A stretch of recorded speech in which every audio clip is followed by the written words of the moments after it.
As Olivia mentioned, tensions are rising in the Taiwan Strait. Taiwan has warned China that its armed forces have the right to self-defense and counterattack amid what it calls harassment and threats. China's People's Liberation Army aircraft have repeatedly crossed into Taiwan's air defense zone over the past week.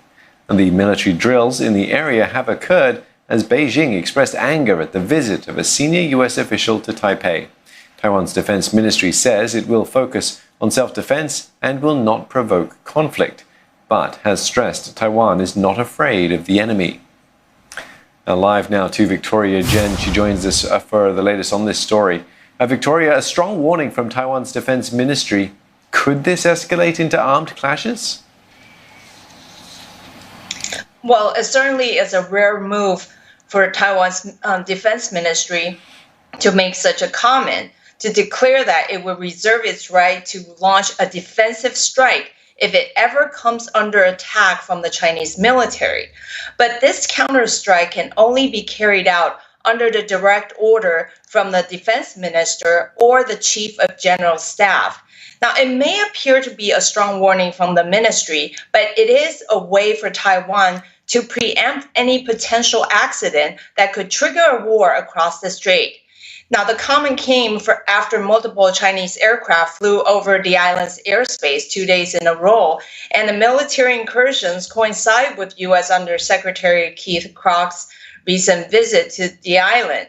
And he is the highest ranking official from the U.S. State Department to visit Taiwan in 41 years. Now, Beijing called its military incursions a necessity to protect its sovereignty, and it accused the U.S. of violating the One China principle by sending high-level officials to Taiwan.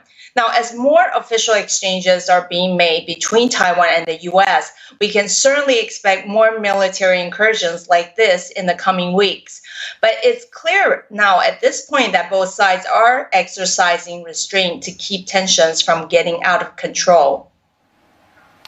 So, Victoria, you mentioned there that China sees these military incursions, the drills in the Taiwan Strait as necessary, that they are a necessity, as you said. Why have they been stepping up these military drills in the Taiwan Strait? Well, they've been doing so since June, when it imposed the national security law in Hong Kong, and is widely viewed as China's way of asserting its power and control of Taiwan, which it calls it an inseparable part of China. But now the situation has gotten even worse with the deteriorating relations between China and Washington. Now, the U.S. has been lending unprecedented support to Taiwan on the political, military, and economic fronts, despite China. Now, all these have made Beijing even more angry. So it has turned up the heat on the island as a warning to refrain from siding with the U.S. and put cross-strait relations at jeopardy. But so far, Taiwan has clearly picked the U.S. side. And it's not only seeking to buy more weapons from the U.S., and it's also making trade concessions to make room for future trade talks with the U.S.